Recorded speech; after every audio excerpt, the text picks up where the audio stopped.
नमस्कार, स्वदेश एजेंडा देख रहे हैं आप और मैं हूं आपके साथ राखी।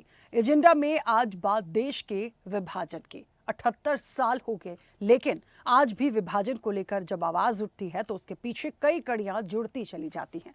1947 में भारत का विभाजन एक जटिल और दुखद घटना थी, जिसका देश की राजनीति पर गहरा प्रभाव पड़ा। विभाजन के कारण राजनीतिक दलों, नेताओं और जनता के बीच ध्रुवीकरण हुआ और इसने भारत और पाकिस्तान के बीच संबंधों को आज तक प्रभावित किया है। वर्तमान में देश के विभाजन के लिए कांग्रेस को जिम्मेदार ठहराया जा रहा है, जबकि महात्मा गांधी और पंडित जवाहरलाल नेहरू इसके समर्थन में नहीं थे। आज भले ही बीजेपी कांग्रेस में विभाजन को लेकर जंग छिड़ी हो, लेकिन असल में इसकी मूल वजह क्या थी और कौन इसका जिम्मेदार था, इसी पर करेंगे विस्तार से चर्चा। उससे पहले देखिए ये रिपोर्ट।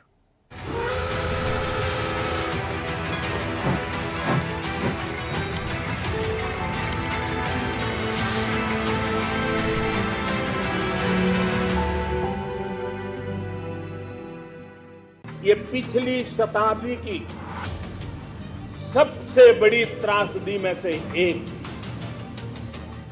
आजादी के बाद इन लोगों को बहुत ही जल्द भुला दिया गया। जो लोग विभाजन के समय अमानवीय हालात से गुजरे, जिन्होंने अत्याचार सहे, उन लोगों का हमारी स्मृतियों में जीवित रहना भी उतना ही जरूरी है। विभाजन विभीषका स्मृति दिवस का तय होना ऐसे लोगों को हर भारतवासी की तरफ से आदरपूर्वक श्रद्धांजलि है। विभाजन का इतिहास आमतौर पर केवल हिंदू मुस्लिम संघर्ष के संदर्भ में समझा और पेश किया जाता है, जबकि इसके अंदर एक अनकही भयावह अमानवीय दास्तान भी है, जो दो समुदायों के बीच विभाजन के समय हुई सांप्रदायिक हिंसा है। विभाजन सांप्रदायिक तनाव और धार्मिक समुदायों के बीच राजनीतिक मतभेदों के कारण अलग मुस्लिम बहुल और हिंदू बहुल राष्ट्रों की मांग का जवाब था। भारत का विभाजन ब्रिटिश सरकार की नीतियों, मुस्लिम लीग की मांगों और कुछ हद तक भारतीय नेताओं की आपसी सहमति का परिणाम था, जिसमें ये महत्वपूर्ण पहलू थे। ब्रिटिश सरकार ने भारत में धार्मिक और सामाजिक विभाजन को बढ़ावा दिया, जिससे सांप्रदायिक तनाव बढ़ा। मुस्लिम लीग, जिसके नेता मोहम्मद अली जिन्ना थे, मुसलमानों के लिए एक अलग देश की मांग की, जिसे पाकिस्तान कहा गया। जवाहरलाल नेहरू और मोहम्मद अली जिन्ना के बीच राजनीतिक मतभेद भी विभाजन का एक कारण बने। लॉर्ड माउंटबेटन द्वारा प्रस्तुत विभाजन योजना, जिसमें भारत और पाकिस्तान को दो अलग अलग राष्ट्रों के रूप में विभाजित किया गया था। ब्रिटिश वकील सिरिल रेडक्लिफ ने भारत और पाकिस्तान के बीच सीमा रेखा खींची, जिसे रेडक्लिफ रेखा के रूप में भी जाना जाता है। ये विभाजन 15 अगस्त 1947 को हुआ, जिसके परिणाम स्वरूप भारत और पाकिस्तान दो अलग अलग राष्ट्र बने। 14 अगस्त को मनाया जाने वाला विभाजन की विभीषिका दिवस सिर्फ 1947 के राजनीतिक बंटवारे की स्मृति भर नहीं है। ये उस भीषण अमानवीय त्रासदी का वार्षिक स्मरण है, जिसने करोड़ों लोगों को विस्थापन, हिंसा और असुरक्षा के अंधकार में धकेल दिया। विभाजन और आजादी के 78 साल बाद आज फिर देश की राजनीति के दिग्गजों ने इस पर न सिर्फ अपनी प्रतिक्रिया दी, बल्कि इसके लिए कांग्रेस को जिम्मेदार ठहराया, जिस पर कांग्रेस ने भी पलटवार किया। लेकिन जब देश इन सब त्याग और बलिदान के बाद 1947 में स्वतंत्र हो रहा था, उसके एक दिन पूर्व अपनी सत्ता लिप्सा और तुष्टीकरण की पराकाष्ठा को पूरा करते हुए कांग्रेस नेतृत्व ने देश का दुर्भाग्यपूर्ण विभाजन भी करवाया था।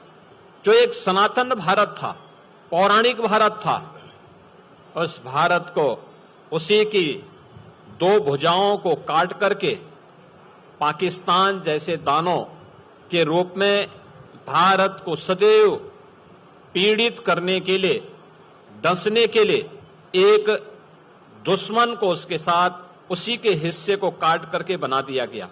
यह स्थिति होती थी, जो पाकिस्तान से ट्रेन आती थी उसमें आदमी नहीं आता था, उसमें लाशें आती थी।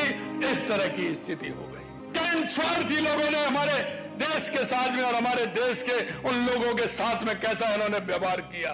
आपने देखा आजादी के 70 साल बाद भी जो लोग हिंदू थे, जो पाकिस्तान में विस्थापित थे, वो कहां चले गए? अरे उनकी संख्या तो बहुत बड़ी थी, क्या वो पाताल में चले गए या वो धरती में समा गए, उनकी भी चिंता नहीं की। वहां से जैसे तैसे अपनी मान मर्यादा को लेकर के, अपने सबको छोड़ करके जो यहां आए थे, उनको नागरिकता देने का काम किसका था? क्यों नहीं दी गई थी उनको नागरिकता? कहां गया बांग्लादेश में जो हिंदू रहते थे, अफगानिस्तान में बहुत बड़ी संख्या में हमारे सिख भाई रहते थे, हमारे जैन भाई रहते थे, आज तक किसी ने उनको नागरिकता देने की बात कही क्या? अगर उनको नागरिकता देने की बात कही और नागरिकता देने का काम किया तो देश के यशस्वी प्रधानमंत्री नरेंद्र मोदी जी के नेतृत्व में उन लाखों परिवारों की वेदना एक झटके में भुलाने का काम उस समय की सरकार ने किया 1947 में। क्या कसूर था उन लोगों का, ये आज तक पता नहीं है। उस समय की जो राजनीतिक शक्ति थी वो क्यों घुटने टेक गई, एक बड़ा विषय है। लेकिन मैं शुक्रगुजार हूं माननीय प्रधानमंत्री जी का, जिन्होंने उन लाखों परिवारों की वेदना को समझा और 14 अगस्त को विभाजन विभीषिका स्मृति दिवस मनाया। आज आप देख रहे हैं कि सिंध के कितने परिवार यहाँ इकट्ठे हैं और ऐसे परिवार हैं जिन्होंने उस वेदना को देखा है, वो कष्ट देखा, अपने परिवार के लोगों को खोते हुए देखा है। और दुनिया की सबसे बड़ी त्रासदी हिंदुस्तान पाकिस्तान का जो बंटवारा हुआ, उस समय जो पाकिस्तान में बसने वाले हिंदू समाज के लोग थे, उनके ऊपर बहुत कठिन समय का वो दौर था। अपने परिवारों को खोया, उसके बाद अपनी भारत मातृभूमि के लिए वो भारत में आके बसे हैं।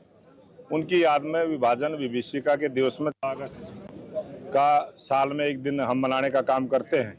क्रांतिवीर में योगदान के याद करने और उनके विजन पर चलने की जगह आज के हुक्मरान विभाजनकारी सोच को बढ़ावा दे रहे हैं। वे केवल नफरत फैलाने की मंशा से विभाजन विभीषिका दिवस मनाते हैं। जिन्होंने आजादी के आंदोलन में भाग नहीं लिया, वो कांग्रेस पार्टी को नसीहत देते हैं, नाखून कटाकर शहीद बनते हैं। यह ऐतिहासिक सच है कि उनकी नफरत भरी राजनीति ने ही देश को 2 टुकड़े में बांट दिया। ये विभाजन उन्हीं के कारण हुआ। अपने स्वार्थ के लिए जानबूझकर अंग्रेजों की षड्यंत्रकारी सोच फूट डालो और राज करो को आगे बढ़ाने का काम संघ परिवार ने किस तरह किया है और इसके प्रमाणों की कमी नहीं है। पक्ष और विपक्ष की तकरार के बीच विभाजन के जिन मूल बिंदुओं को समझा वो उस समय की जरूरत थी, लेकिन जिस तरह सांप्रदायिक तनाव का मंजर देखा गया उसके बाद ये 78 साल आजादी के जश्न के हैं, लेकिन इसके पीछे के दंश को कभी भुलाया नहीं जा सकता। ऐसे में विभाजन के लिए किसी एक को जिम्मेदार ठहराना क्या सही है, ये आज भी बड़ा सवाल है। चैनल हेड आरपी श्रीवास्तव के साथ एग्जीक्यूटिव एडिटर राखी वर्मा की रिपोर्ट।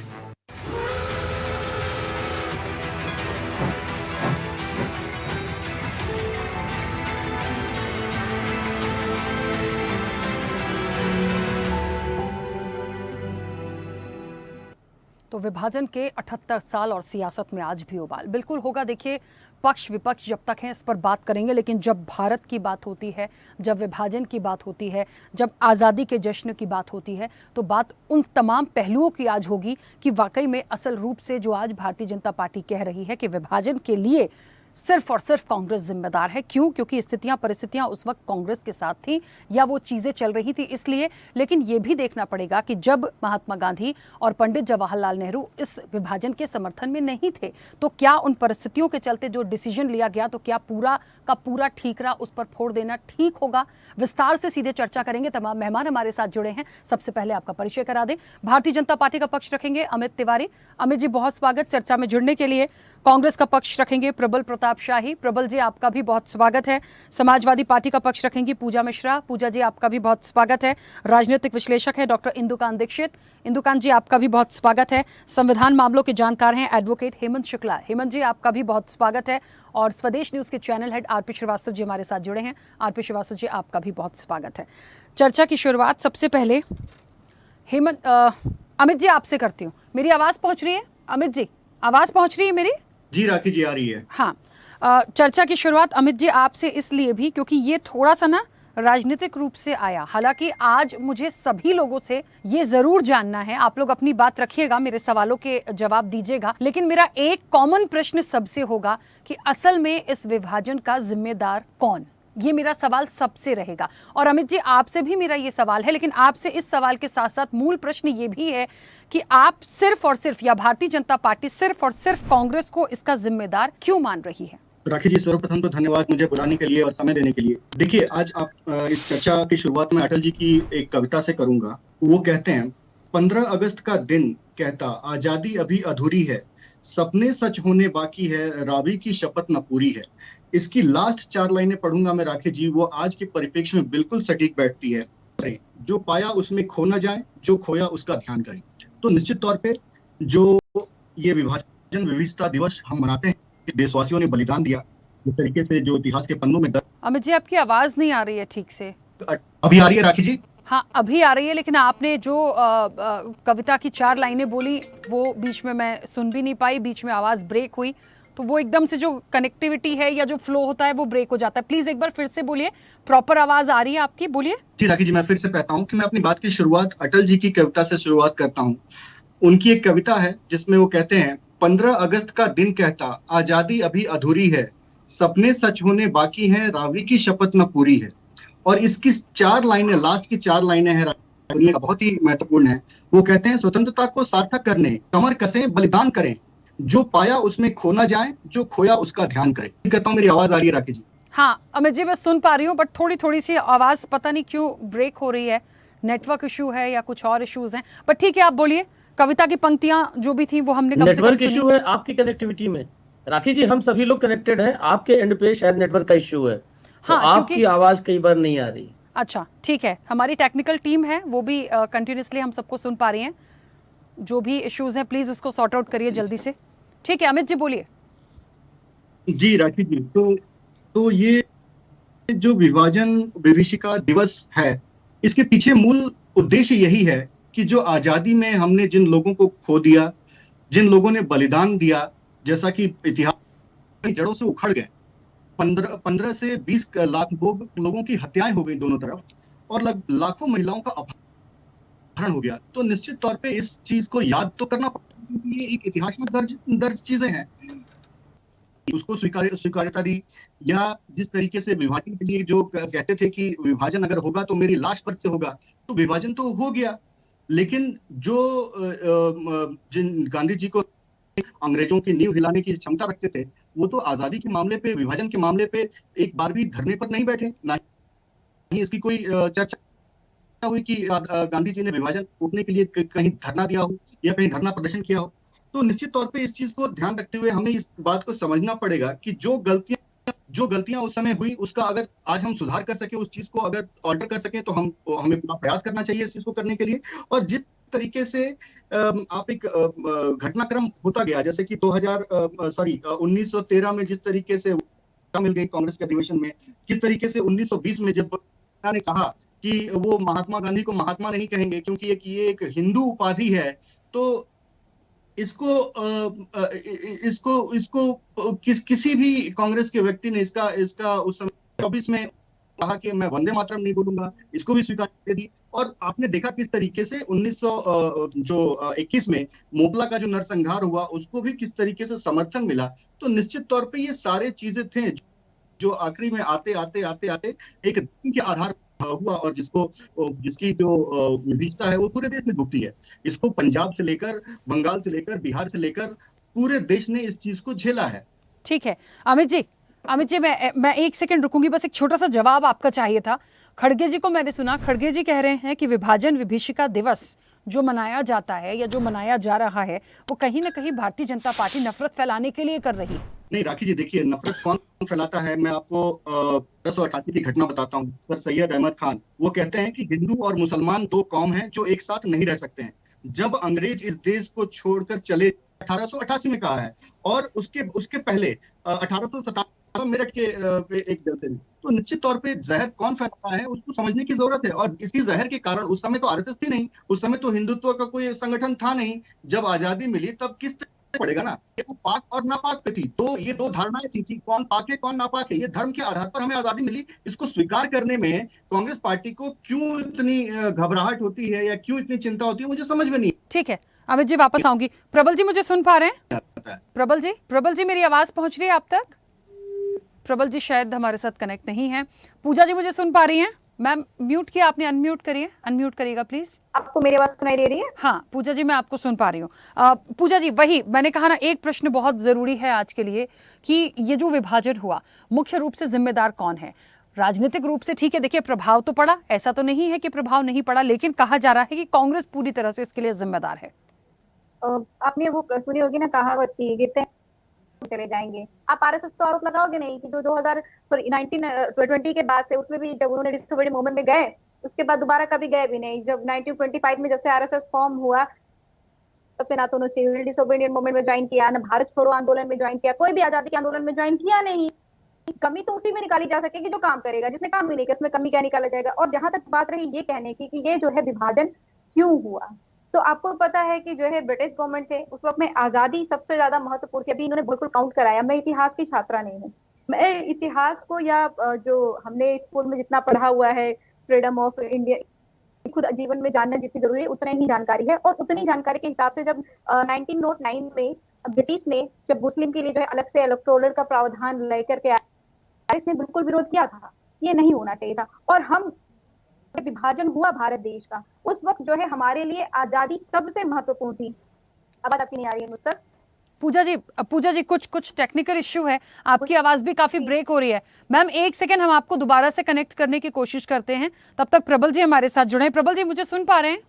जी आवाज आ रही है। नमस्कार। नमस्ते प्रबल जी, एक सबसे बड़ा सवाल, देखिए कांग्रेस क्यों जिम्मेदार है मैं ये नहीं पूछूंगी, मैं ये पूछूंगी कि आखिरकार इस विभाजन के लिए जिम्मेदार कौन है। उस समय की जो परिस्थितियां थी, क्या उस वजह से ये तमाम चीजें हुई? लेकिन भारतीय जनता पार्टी कहती है कि वो एक गलती जो की गई, जिसका दंश आज तक कहीं ना कहीं झेला जा रहा है, भोगा जा रहा है, तो पूरी तरह से आप लोगों को या कांग्रेस पार्टी को जिम्मेदार ठहराया जाता है इसके लिए।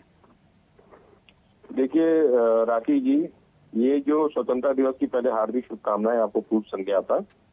और ये विभाजन विभीषिका जो दिवस ये मना रहा है, ये आरएसएस और भारतीय जनता पार्टी, ये वही लोग मना रहे हैं जो विभाजन के लिए जिम्मेदार। अब मैं तीन आपको इंसिडेंट बताता हूँ। टू नेशन थ्योरी की बात, हिंदू मुसलमान टू नेशन थ्योरी की बात दो लोग करते थे, एक जिन्ना दूसरा सावरकर और आरएसएस। और एक और आपको बताऊं, एक वाइसरॉय फिल्म है, ना हो तो देख लीजिएगा, उसमें किताब है, उस किताब का नाम मैं भूल रहा हूँ। उस किताब के आधार पर वो फिल्म बनाई गई है। और उसमें एक इंसिडेंट आता है कि लॉर्ड माउंटबेटन आते हैं और उनको उसके पहले जो गवर्नर जनरल होते हैं वो पहले ही मैप बनाकर चले जाते हैं। और रेडक्लिफ आते हैं और वो कहते हैं कि मैं कैसे डिवाइड करूं हिंदुस्तान और पाकिस्तान को। तो वो कहते हैं ये मैप है, उसका उनका पीए उठाता है, निकाल के लाता है मैप और कहता है ये पहले से डिजाइन है और यही आपको बना देना है। वो क्यों? क्योंकि हिंदुस्तान जो था वो यूएसएसआर के एकदम बॉर्डर पे था, मतलब जो पाकिस्तान है वर्तमान समय में और हिंदुस्तान और जम्मू कश्मीर, ये पूरा यूएसएसआर जो सोवियत रशिया था उससे बॉर्डर उसका टच होता था।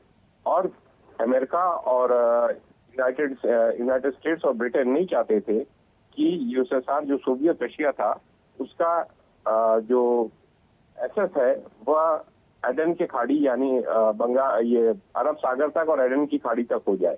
इसलिए वो चाहते थे एक पॉकेट स्टेट बनाना, इसलिए उन्होंने पाकिस्तान की स्थापना में की कोशिश की गई। और इसके लिए वो नेहरू को इसलिए चाहते थे कि नेहरू, उन्हें लगता था नेहरू प्रधानमंत्री बनेंगे तो नेहरू को सोशलिस्ट माना जाता था, प्रोग्रेसिव माना जाता था। वो उनका ये था कि उनके इंक्लिनेशन जो है वो सोवियत रशिया की तरफ होगा। इसलिए ब्रिटेन और अमेरिका और ये जिन्ना और सावरकर इन सब ने मिलकर भारत के विभाजन कराया और विभाजन कराकर भारत को तोड़ा। और तोड़ने के बाद आज पाकिस्तान पॉकेट स्टेट। आज देखिए जनरल मुरीद जा रहा है वहां पर ट्रम्प के पास। MI6 ने, किसे नहीं पता MI6 ने ISI की स्थापना की? किसे नहीं पता है कि सारा जो बॉम्ब्स है, न्यूक्लियर आर्सेनल्स है, मैक्सिमम वो वेस्टर्न कंट्रीज को पता है कि वो किसके, अमेरिका की मदद से बने हुए हैं, और नॉर्थ कोरिया की मदद से, चाइना की मदद से बने हैं। तो पाकिस्तान एक पॉकेट स्टेट था, उन्हें बनाना था, विश्व की ताकतों को उन्होंने बनाया और भारत का विभाजन कराया। और इसके लिए जिम्मेदार अगर कोई दंगे उस समय करवा रहा था, वो दंगे RSS और जिन्ना मिलकर करा रहे थे। और आपको मालूम है डायरेक्ट एक्शन जब हुआ था बंगाल में, उस समय मुस्लिम लीग की गवर्नमेंट थी, और मुस्लिम लीग के साथ कौन थे? मुस्लिम लीग के साथ वहां पर प्रधानमंत्री और उप प्रधानमंत्री हुआ करते थे। और उस समय जो उप प्रधानमंत्री पद पर थे, प्रधानमंत्री उस समय मुस्लिम लीग के थे और उप प्रधानमंत्री उस समय मुखर्जी थे, श्यामा प्रसाद मुखर्जी।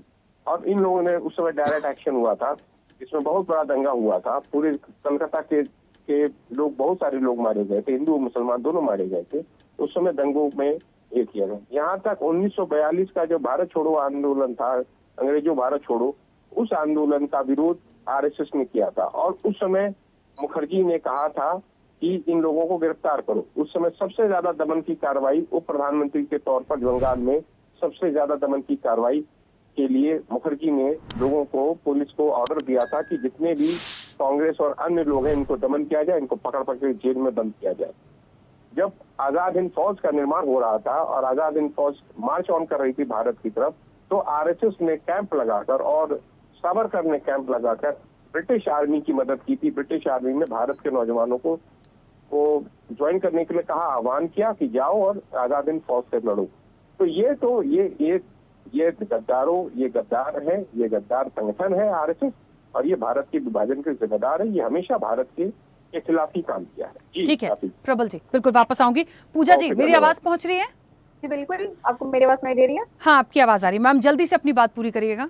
देखिए, जब हम जो है भारत के विभाजन की बात करते हैं, तो अगर जो है हम पे देखें तो उस वक्त जो है भारत की आजादी सबसे ज्यादा जरूरी थी। और ये इतिहास गवाह है कि जो भाजपा के लोग बैठ करके आज भारत के विभाजन या भारत की आजादी की बात करते हैं, ये उस वक्त ना तो भारत के आजादी की लड़ाई में थे, और रादर आप देखेंगे तो हिंदू महासभा ने मुस्लिम लीग के साथ में जब जो है ब्रिटिश गवर्नमेंट के समय में प्रांतीय चुनाव हुए थे तो सरकार भी बनाई थी। और ये जो है कट्टरपंथियों को उस वक्त सरकार बना रहे थे। कल भी इनका एजेंडा यही था कि धर्म के नाम पे विभाजन होना चाहिए, और आज भी इनका एजेंडा यही है कि धर्म के नाम पर विभाजन होना चाहिए। और ये आरोप लगा रहे होते हैं कांग्रेस पे, क्योंकि आजादी की लड़ाई अगर देखा जाए तो कांग्रेस ही उस वक्त लड़ रही थी, उसमें जो है श्रद्धे हैं। तो ये भी अगर हम बात करते हैं आज की सारपेच में, तो आज की सारपेच में अगर आपको विभाजन की बात करनी है तो इसको इस नजरिए से देखना चाहिए कि उस वक्त ब्रिटिश गवर्नमेंट थी और हमें जो है आजादी सबसे ज्यादा जरूरी थी। और उस वक्त जो सही रहा लगा होगा फ्रीडम फाइटर्स को, जो बेस्ट फील हुआ होगा भारत देश को आजाद करने के लिए, वो कदम उठाए गए होंगे। और अगर आज 2025 में हम विभाजन को लेकर के कोसने बैठे तो हम उन जो फ्रीडम फाइटर्स थे उनका अपमान कर रहे हैं। अगर जो है भाजपा प्रश्न उठाती है, उनसे पूछे कि उनके ऊपर क्या इन्होंने कार्रवाई की। जो नाथूराम गोडसे को भी कह देते कि नहीं, ये भी फ्रीडम फाइटर्स थे, जिन्होंने 50 बार जो है माफी नामे भेजे सावरकर, उनको भी आप वीर कहते हो। मैं मानती हूँ कि हर किसी का अपना योगदान रहा है। सावरकर जेल से जाने से पहले कुछ अलग थे, जेल में जाने के बाद में वो कुछ अलग निकल करके आए, उन्होंने माफी नामे दिए और क्या क्या चीजें हुई। वर्तमान में अभी का जो युवा है, क्योंकि मैं युवा हूं, तो अगर हमारे नजरिए से देखा जाए तो हमें ये मैटर करता है कि वर्तमान में ये कितना जरूरी है कि विभाजन ये है कि वहां से हमने क्या सीखा हुआ है। अगर उस वक्त जो है धर्म के नाम पे विभाजन होकर के आप कह रहे विभाजन हो गया, हमारा देश अलग है, तो आज के समय पे इस धर्म की पॉलिटिक्स को भाजपा बंद करे। आज के समय पे धर्म रही है वो करना बंद कर दे। और जब बार बार आप प्रश्न उठाते, जब आप ये कहते हो कि 2014 में भारत आजाद हुआ, आपके जो है सांसद कह देते हैं 2014 में भारत आजाद हुआ, देश के प्रधानमंत्री जो है साउथ कोरिया में जाकर के कहते हैं 2014 से भारत देश में पैदा होना शर्मसार था। ये सब ज्यादा शर्मसार है रादर देन डिस्कसिंग कि हम 1947 में आजादी के वहां पे जो है विभाजन के लिए कौन जिम्मेदार था। ऐसा देखा जाए तो जैसे हम लोग एग्जाम में पॉइंटर्स लिखते थे, हम लिख कि ब्रिटिश के जो है जो 1906 की पॉलिसी लेकर के आए थे कि धर्म के नाम पे होगा इलेक्शन, वो जिम्मेदार रही। और कैटेगराइज तो 4-5 हमें रीजंस भी मिल जाएंगे, पर वर्तमान में उसको ला करके आप 2020 करते हैं। तीसरी तरफ जो सबसे महत्वपूर्ण आपको बात करना चाहिए वो करना चाहिए 2025 अभी अगस्त की, वो आप नहीं कर रहे हो। तो आप कहते हैं कि हम जो गलतियां हमने की हुई उसको दोबारा न किया जाए। और भाजपा सरकार इतिहास को इसलिए कुकुरेती है कि इतिहास में जो कुछ कम रह गया हुआ है गड़बड़ी करना, उसको और कर लिया जाए, और जो है धार्मिक उन्माद पैदा कर लिया जाए। भाजपा को ज्यादा जरूरत होती कि अभी ये कुछ प्रोग्रेस की बात कर रहे होते, जो विजन की बात करें 1947 और 2025 में क्या प्लान हो, कैसे एग्जीक्यूट हो रहा है, उस पर बात कर रहे हो तो ज्यादा बेहतर होता। ये नाकामी को छुपाना है कि हम 1947 की बात करेंगे, ये नाकामी को छुपाना है कि हम 2047 की बात करेंगे। हम बात नहीं करेंगे 2014 से लेकर के, ठीक है, की बात उनको करनी चाहिए रहा है। और उस वक्त मैं फिर कहूंगी कि आजादी के लिए जो जरूरी रहा होगा वो हमारे फ्रीडम फाइटर्स ने सीख लिए, और जिन्होंने भी जैसे भी योगदान दिया भारत की आजादी में, सबका योगदान रहा, सबके लिए जो है हमारे। ठीक है पूजा जी, रोकूंगी मैम, मैं वापस आऊंगी, गौरवान्वित महसूस करते रहेंगे। ठीक है। इंदुकांत जी मेरी आवाज पहुंच रही है?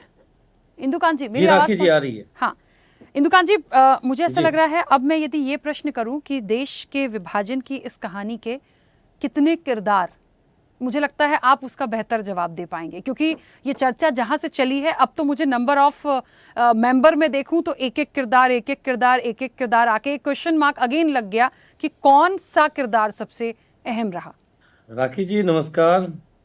पहले तो स्वतंत्रता दिवस की पूर्व संध्या पे सभी हमारे जितने साथी सहयोगी हैं को पहले सभी को और आपके सभी दर्शकों को बहुत बहुत की बात से शुरू करना चाहता हूँ। एक बात रख के फिर आपके सवाल पे सीधे आऊंगा। मैं पूजा जी से जानना चाहता हूँ कि वो उन्होंने और इतिहास की जानकार, दूसरा उन्होंने कहा कि वो आज में जीना चाहती हैं, आज के सवालों पे बात करना चाहते हैं, और देश की आज़ादी और लोकतंत्र के लिए ये बड़ी बात है कि आज की बात होनी चाहिए। पूजा जी को पता है क्या कि उनके नाम की एक एमएलए भी है समाजवादी पार्टी में? पूजा जी से मैं जानना चाहता हूँ। पूजा जी बिल्कुल सर, पश्चिमी से जो विधायक अभी जो है वो चाहे से विधायक नहीं समाजवादी पार्टी से, मैं इलाहाबाद से हूँ, आपकी जानकारी के लिए बता दूं। तो देखिए राखी जी, इसका उल्लेख मैं सिर्फ इसलिए करना चाहता हूँ कि पूजा जी ने कहा कि आज की बात होनी चाहिए युवाओं के लिए, 2025 में क्या चल रहा है और स्वतंत्रता के क्या मायने हमारे लिए और क्या कर रही है देश सरकार, समाज के लोग। आज के दिन इन्हीं के नाम की विधायक पूजा सिर्फ इसलिए पार्टी के सभी पदों से और पार्टी से निष्कासित कर दिया दोपहर में क्योंकि उन्होंने योगी आदित्यनाथ जी की इस बात की तारीफ की कि उन्होंने माफियाओं को, खास तौर से अतीक अंसारी को मिट्टी में मिला दिया। और इसलिए तारीफ की क्योंकि पूजा पाल के स्वर्गीय पति राजू पाल की 2005 में अतीक अंसारी ने हत्या की थी और उसको कोई भी न्याय इनकी पार्टी की सरकार के दौरान नहीं मिला, क्योंकि इस तरह के माफियाओं के साथ साठगांठ थी इनके पार्टी के तमाम नेताओं की। इस ऐसे में 2025 में अगर लोकतंत्र की बात करें, जहां पर इन्हीं के नाम की एक युवा विधायक को सिर्फ इसलिए पार्टी से निष्कासित आतंकवादियों और माफियाओं के खिलाफ आवाज उठाती है, यह है आज 2025 का भारत और उत्तर प्रदेश। मैं बताना चाहता हूं राखी जी, अब आपके मूल प्रश्न पे आता हूं। देखिए, इस विभाजन की विभीषिका का जिम्मेदार कौन है? वास्तव में इसका जिम्मेदार परिस्थितियां हैं। इसका जिम्मेदार परिस्थितियां नेता, जिन राजनेताओं में चाहे हमारे प्रबल भाई कुछ भी कह ले, लेकिन जो तय हुआ था, जो विधायक को लेकर के इन्होंने बात की हुई है, इसकी जवाब जरूर लीजिएगा। हाँ बिल्कुल पूजा जी, मैं आऊंगी जल्दी जो तय हुआ था जी राखी जी, जो तय हुआ था कि देश का विभाजन कितनी तारीख को होगा, अंतरिम सरकार की अध्यक्षता कौन करेगा, आजादी के बाद भी यहाँ पे कौन जनरल बना रहेगा भारतीय सेना का, वायुसेना का अध्यक्ष, नौसेना का अध्यक्ष कौन बना रहेगा, गवर्नर जनरल कौन रहेगा, ये सब क्या सावरकर जी ने तय किया था? जिन्होंने तय किया, इतिहास में पता है सबको, ब्लैक एंड व्हाइट में, कि सब तय किसने किया, कब किया, किसके साथ बैठ करके किया। तो इसलिए इसमें कहीं से कहीं है कि इस देश के विभाजन के जिम्मेदार कौन लोग थे। मैं मानता हूं सबसे बड़ी जिम्मेदार परिस्थितियां थी, लेकिन उसके तो उसमें कहीं किसी को शक नहीं है कि उस समय के जो शीर्ष नेता थे देश के, खासतौर से कांग्रेस के नेतागण, जो सत्ता हस्तांतरण चाहते थे यथाशीघ्र, उन लोगों ने तय किया डेट। आप सोचिए राखी जी कि किस दिन देश को आजादी मिलेगी, वो डेट भी अंग्रेजों ने तय किया, जबकि हम लोग आजादी को हासिल कर चुके थे, इंटरिम गवर्नमेंट हमारी थी, वो डेट 15 अगस्त क्यों तय हुआ वो भी इतिहास में दर्ज है। ऐसी स्थितियां थी।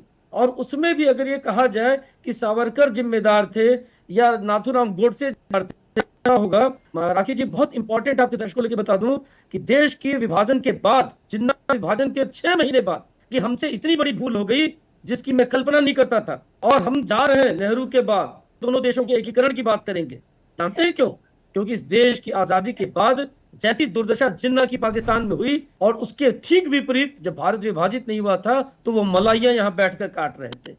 और उस देश के वो प्रधान बने जो मुसलमान के नाम पे बटा, इस्लाम के नाम पे बटा, और जिस इस्लाम में शराब पीना, सिगरेट पीना की किस तरह से वर्जित है हम आप सभी को पता है। और वो जिन्ना जो एक चेन स्मोकर थे, जो शराब और सिगरेट के बिना 1 मिनट नहीं रह पाते थे, उनको राष्ट्राध्यक्ष तंत्र में अगर इंदुकान जी जा सकता था, लेकिन राजनीति और सत्ता का स्वार्थ सर पे चढ़ के बोल रहा था। और एक आखिरी बात कह दूं कि एक अंतिम मीटिंग विभाजन के पहले, जब उस मीटिंग में एक पत्रकार महोदय का कोट है, हमारे एक मित्र उन्होंने कई किताबें लिखी हैं और वो अविभाजित भारत में पाकिस्तान के हिस्से से विभाजन के बाद आए हैं, अभी वो 90 वर्ष के हैं, कई इतिहास की किताबें उन्होंने लिखी हैं, उनकी किताब से कोट कर रहा हूं। कलकत्ता की उस मीटिंग से हांफते कांपते बाहर निकले मौलाना आजाद, और उन्होंने कहा गांधी को क्या हो गया, ये गांधी को क्या हो गया।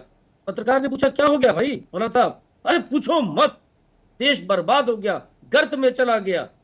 तो वहां से पता चला, वो खबर वहां से पहली बार ब्रेक हुई, ब्रेकिंग न्यूज आई कि विभाजन के लिए गांधी जी सहमत हो गए और जो नेतागण थे वो सहमत हो गए। और मौलाना आजाद बाहर चीखते हुए निकल रहे थे, देश तो बर्बाद हो गया।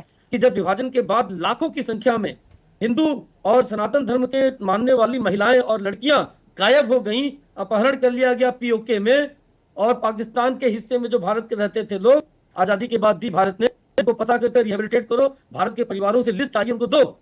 इसी तरह से कुछ लड़कियों का, कुछ हजार लड़कियों का भारत में भी अपहरण हुआ था।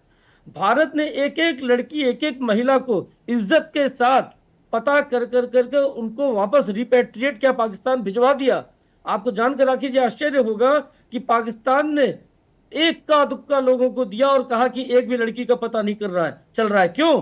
क्योंकि वहां के सेना के, वहां के हुक्मरानों ने, वहां के पॉलिटिशियन ने उनका अपहरण करके अपनी दूसरी तीसरी बीबी उनको बना ली थी, या उनका हत्या करवा दिया था, और देश की सरकार चुप रही। ये विभीषिका अगर मेरे साथ, मेरे परिवार के साथ, नेहरू जी के परिवार के साथ होता तो क्या हम चुप होते? कभी नहीं। ये है विभीषिका, और उसका दर्द विभीषिका झेलने वालों से पूछिए। ठीक है, बिल्कुल वापस आऊंगी। हेमंत जी मुझे सुन पा रहे हैं? जी हेमंत जी, क्योंकि आप संविधान मामलों के जानकार भी हैं, मैं मानती हूं यदि प्रॉपर तरीके से हम उस समय को और आज के समय में देखें और उसको महसूस करने की भी हम यदि कोशिश करें तो वाकई में उसको हम कभी भुला नहीं सकते। वो पल, वो समय, वो सांप्रदायिक हिंसा, तनाव, तमाम चीज़ें जो हुई हैं, ये ज़रूर एक बहुत अच्छी बात इंदुकान जी ने बोली कि परिस्थितियाँ, मैंने शुरुआत जब इस कार्यक्रम की थी तो अपनी एक शॉर्ट इंट्रो में ये चीज़ का जिक्र किया था कि परिस्थितियाँ उस वक्त थी, शायद इसलिए ये डिसीजन हुए। इसके लिए क्या सिर्फ हम कांग्रेस को जिम्मेदार ठहराएं, ये जायज़ होगा? ये सवाल है और ये सवाल बना हुआ है।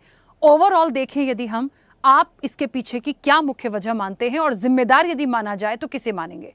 देखिए राखी जी, कुछ ही क्षणों में हम अपने 78वें स्वतंत्रता दिवस की ओर बढ़ रहे हैं।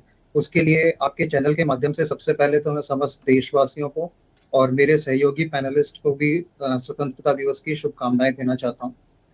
उसके बाद में मेरे सहयोगी पैनलिस्ट ने बहुत अपने अपने नॉलेज के हिसाब से हिस्ट्री को बड़ा ब्रीफ किया। जितनी हिस्ट्री की जानकारी हिसाब से मैं आपके चैनल के दर्शकों को जो सिलसिलेवार क्रम हुआ था उसको एक बार बड़ा ब्रीफ में बता देना चाहता हूँ। हम सभी जानते हैं कि 16वीं शताब्दी के अंदर ब्रिटिश सरकार भारत के अंदर आई थी ईस्ट इंडिया कंपनी के माध्यम से। प्रबल रूप से 1858 से लेकर 1947 तक ब्रिटिश राज मूल रूप से भारत के अंदर अपनी जड़ों को पकड़ चुका था और बहुत अच्छे से उसने अपना औपनिवेशिक एडमिनिस्ट्रेशन भारत के अंदर स्टैब्लिश कर लिया था। अब जो बात आती है कि हमारी देश के विभाजन की पटकथा की, तो वो पटकथा सन 1939 के अंतर्गत लिखी जा चुकी थी, जब पूरा ग्लोब जो है वो सेकेंड वर्ल्ड वॉर से जूझ रहा था। 1945 तक आते आते सेकेंड वर्ल्ड वॉर से ब्रिटिश हुकूमत की कमर इतनी ज्यादा टूट चुकी थी और वो इतना ज्यादा एग्जॉस्ट हो चुके थे कि उनको भारत के ऊपर पकड़ रख पाना बड़ा ही मुश्किल होता जा रहा था। भारत एक ऐसा राष्ट्र था जिसके ऊपर ब्रिटिश हुकूमत की पकड़ ढीली हो चुकी थी और उस तरीके से उनको वो देश को छोड़ के जाना ही। दो मेजर फोर्सेस इंडिया के अंदर काम कर रही थी, एक ऑल इंडिया मुस्लिम लीग जिसके आईएनसी इंडियन नेशनल कांग्रेस तो उस साइड पे जेबी कृपलानी साहब की प्रेसिडेंसी के अंदर और जवाहरलाल नेहरू, महात्मा गांधी, सरदार पटेल जैसे शीर्षस्थ लीडर इसके अंदर थे। 1940 के अंतर्गत सबसे पहले ऑल इंडिया मुस्लिम लीग ने टू नेशंस थ्योरी की स्थापना या संकल्पना को अस्तित्व में लेके आया और उसके बाद में 1946 के अंतर्गत सबसे पहले कलकत्ता के अंदर सांप्रदायिक दंगों की शुरुआत हुई, जिसके अंदर हिंदू मुसलमानों के बीच में दंगे बढ़ के उन्होंने ही टू नेशंस थ्योरी को लेकर दोनों ने अलग अलग देशों की मांग करनी शुरू कर दी। 1946 के अंदर कैबिनेट मिशन की स्थापना हुई और कैबिनेट मिशन भारत के अंतर्गत आया कि भारत के अंदर फेडरल सिस्टम लागू कर दिया जाना चाहिए, जिसकी तरीके से हेलो मेरी आवाज आ रही है? हाँ, आपकी आवाज आ रही है, लेकिन आपकी आवाज भी काफी ब्रेक हो रही है, आपकी आवाज भी। पर ठीक है, जल्दी से कंप्लीट करते हैं क्योंकि समय भी हो रहा है, तो बहुत जल्दी से आ जाएं तथ्य। जी, 1946 के अंदर दोनों ही पार्टियों ने कैबिनेट मिशन के प्रपोजल को पूरी तरीके से अस्वीकार कर दिया गया था और उसके बाद में 1947 के अंदर लॉर्ड माउंटबेटन को वाइसराय बनाकर भारत भेजा गया। और इसके बाद में हम सब जानते हैं कि सिरिल रेडक्लिफ जो उस समय तात्कालीन ब्रिटिश लॉयर भी थे और बाद में साधारण अपीलों के जज भी थे, उनको भारत भेजा गया और मात्र 5 हफ्तों का टाइम देकर उनको भेजा गया कि 5 हफ्तों में आप भारत का विभाजन कंप्लीट करके आइए। उन्होंने जो रेडक्लिफ थी जिसकी दो अलग अलग टुकड़े कर दिए गए, जिसको 3 रूप से, एक बांग्लादेश, एक पाकिस्तान और एक भारत, जो 3 मूल टुकड़े किए गए। उसके बाद में उस विभाजन और उस पार्टीशन के फलस्वरूप 15 मिलियन लोगों ने बॉर्डर अक्रॉस किया और 1 से 2 मिलियन लोगों की उस टाइम पे डेथ हुई। अब बात आती है कि इस कांग्रेस को इसका जिम्मेदार मानता हूं, ना मैं मुस्लिम लीग को इसका जिम्मेदार मानता हूं। इसके पीछे मूल रूप से जिम्मेदार थी ब्रिटिश हुकूमत, ब्रिटिश सरकार, जिसने भारत देश के टुकड़े करने की संकल्पना को भारत के अंदर अस्तित्व दिया और उसको जन्म दिया और उसका समर्थन बाद में आगे जाकर मुस्लिम लीग ने किया। सो ये ओवरऑल मेरी तरफ से हो सकता है कि अलग अलग पॉलिटिकल पार्टीज के पैनलिस्ट का अलग अलग व्यूज होगा, पर मेरा व्यूज ये है कि इसके पीछे पूर्ण रूप से जिम्मेदार ब्रिटिश हुकूमत है, जिसने भारत की ताकत को क्षीण करने का प्रयास किया। आज हमको एक प्रोग्रेसिव सोच रखनी चाहिए और उस प्रोग्रेसिव सोच के हिसाब से आगे बढ़ना चाहिए, क्योंकि आज अगर हम बात पाकिस्तान और भारत का कंपैरिजन करें तो उसमें कहीं कोई कंपैरिजन नहीं है। पाकिस्तान से भारत बहुत ज्यादा अग्रणी है और हमारी 4.2 ट्रिलियन की इकोनॉमी है। आज देश के अंदर 2940, हम बहुत ज्यादा आगे बढ़ चुके हैं। तो उन बातों को ये हमारे ऊपर एक दंश है और इसको मैं ना तो एक राजनीतिक निर्णय मानता हूं, इसको पूरी रूप से मैं तात्कालीन परिस्थितियों की देन मानता हूं, जिसके रूप में ये मानवीय त्रासदी के रूप में जानी जाती है। सो आज हमको अपनी सोच को बड़ा प्रोग्रेसिव रखना चाहिए और हमारे नेशन को बढ़ाने के लिए हमें अपनी उस प्रोग्रेसिव सोच के और विचारधारा के साथ आगे बढ़ना चाहिए। बिल्कुल ठीक है। आरपी श्रीवास्तव जी, आपने सभी लोगों को सुना भी और आज का जो विषय है, क्योंकि देखिए ये बात बिल्कुल सही है, आज़ादी का जश्न है तो विभाजन को भी देखना पड़ेगा और मूल रूप से जब विभाजन की बात आती है तो राजनीतिक रूप से ये आरोप एक दूसरे पर मढ़ सकते हैं, लेकिन असल में ये जानना और आज के युवाओं तक लोगों को ये मैसेज पहुंचाना कि असल में इसके लिए जिम्मेदार कौन था, ये जानना बहुत ज़रूरी है। अब अलग अलग बातें आई हैं, कोई परिस्थिति को जिम्मेदार मानता है, कोई ब्रिटिश हुकूमत को जिम्मेदार मानता है। ओवरऑल सिनेरियो को आप किस तरीके से समझते? देखिए राखी जी, जहाँ तक अगर उस समय देश जब आज़ाद हुआ, बंटवारा हुआ, तो निश्चित रूप से जो है कांग्रेस के बड़े लीडर वहाँ पर उसको लीड कर रहे थे। महात्मा गांधी, सरदार वल्लभ भाई पटेल, नेहरू जी, पंडित नेहरू और भी सारे जो भी कांग्रेस के लोग थे वही लीड कर रहे थे। एक दूसरा धड़ा था, वो मुस्लिम लीग था जिसको जिन्ना लीड कर रहे थे। अब सवाल ये उठता है कि जब आपने अभी देखा, हमारे पैनलिस्ट ने भी इस बात को स्वीकार किया कि ये जो है इसको एक परिस्थिति जन्य भी माना जा सकता है, लेकिन उसमें जो है तड़का मारने का काम किसने किया? पाकिस्तान ने किया। सवाल ये उठता है कि ये जो है ब्रिटिश ने किया। सवाल ये उठता है कि ब्रिटिशर्स को ये तय कर लिया था कि इतने बड़े संप्रभुता वाले देश, इतने बड़े देश जो बृहत्तर भारत है, उसको किसी न किसी तरह से तोड़ा जाए। कारण ये है कि वो तो खुद ही बुरी तरह से टूट चुके थे सेकेंड वर्ल्ड वार के बाद। तो उनको ये जाते जाते उन्होंने एक तोहफा दे दिया भारत पाकिस्तान के रूप में। और आज जो है जिस विभीषिका को हम लोग लेके याद कर रहे हैं, इसे बिल्कुल मानना चाहिए। क्योंकि क्या है, उस समय जो कत्लेआम हुआ, नोआखाली के दंगे हुए, आपने देखा होगा भीष्म साहनी का एक जो है कभी पढ़िए आप, जो है नावल है जिसमें तमस है, और उसमें देखिए कि किस तरह से उस समय परिस्थितियाँ थी, किस तरह से कत्लेआम, मतलब लोग जो है ट्रेनों में लाशें आती थी, जिंदा लोग नहीं आते थे उधर से, और अब ये सब सारी चीज़ें। लेकिन एक दूसरी तरफ हमारे एक पैनलिस्ट ने ये भी बताया कि यहाँ के लोगों ने, हिंदुस्तान ने उनके जो बहू बेटियों को बड़े सुरक्षित छोड़ा। ये हिंदुस्तान की कल्चर है, ये हिंदुस्तान की सोच थी। अब सवाल है कि इस तरह की एक तरफ कट्टरवादी सोच है, दूसरी तरफ एकदम लिबरल है। तो इन दोनों सोच को अगर आप देखेंगी तो ये आपको लगेगा कि भाई ये जो पार्टीशन के लिए कौन जिम्मेदार हो सकता है। दूसरी बात है, एकाएक जो है एक तरफा जो है, मुझे जहाँ तक लगता है सिर्फ कांग्रेस ही जिम्मेदार ये नहीं कहा जा सकता।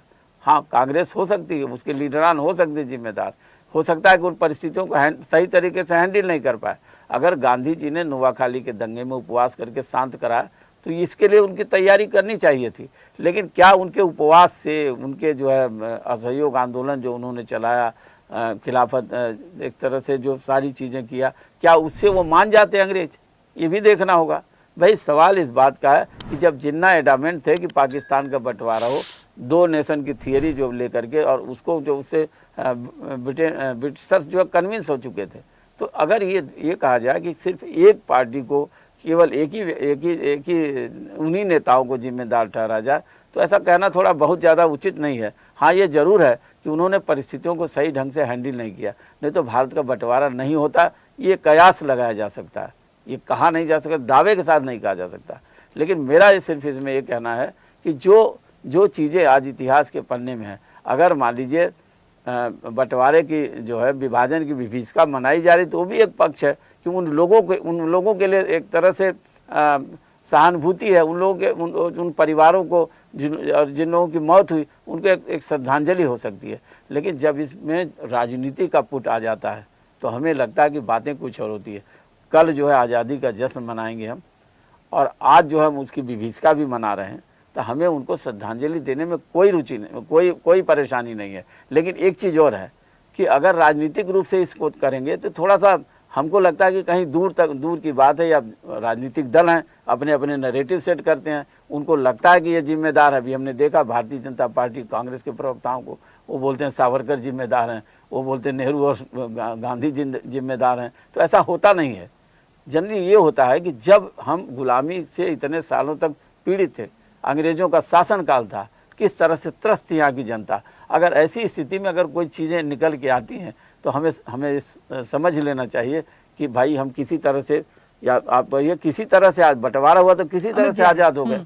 तो इस बात को समझने की ज़रूरत है। हम लोग जो है क्या इस राजनीतिक व्यवस्था और एक दूसरे पर आरोप प्रत्यारोप पर इस विभीषिका को मना रहे हैं, या फिर उन लोगों को श्रद्धांजलि अर्पित कर रहे हैं जिनकी जानें गई, जिनके साथ इस तरह का हादसा हुआ, और हिंदुस्तान के, हो सकता है हिंदुस्तान की तत्कालीन हुकूमत इस बात को संभाल नहीं पाई हो, ये उसकी कमजोरी हम मान सकते हैं। लेकिन एक तरफा जो हमें लगता है कि जो है सिर्फ कांग्रेस को ही जिम्मेदार ठहरा दिया जाए, या एक तरफा ये बात कही जाए कि सावरकर जिम्मेदार हैं, तो ये बात नहीं होनी चाहिए। हमें लगता है कि ये जो विभीषिका का जो भी है, ये तारीख है, बड़ी महत्वपूर्ण है बंटवारे की, और इसमें जिस तरह से कत्लेआम हुए, तमाम चीज़ों के लिए बिल्कुल देश को सोचना चाहिए, इस पर विचार भी करना चाहिए। अमित जी कुछ कहना चाह रहे थे, जल्दी से अपनी बात रखिए। राखी जी, मैं ये कहना चाह रहा था,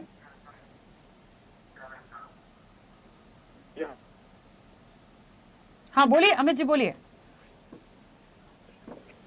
राखी जी, मैं ये कहना चाह रहा था कि जो कबल जी ने, जो कांग्रेस के प्रवक्ता यहाँ जो झूठ जो एक एक कर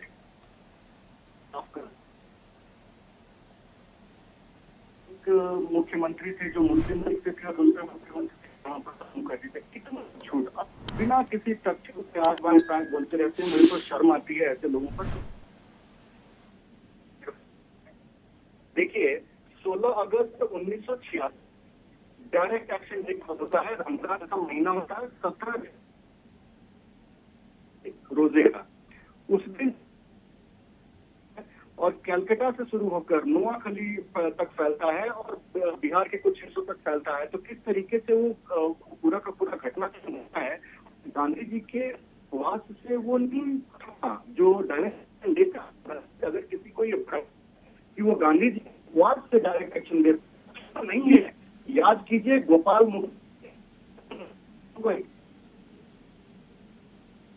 करना शुरू किया, मुस्लिम एक्शन डे रुकता है, किसी अपवाद से वो डायरेक्ट एक्शन डे नहीं रुकता है। तो ये भ्रम नहीं करना चाहिए।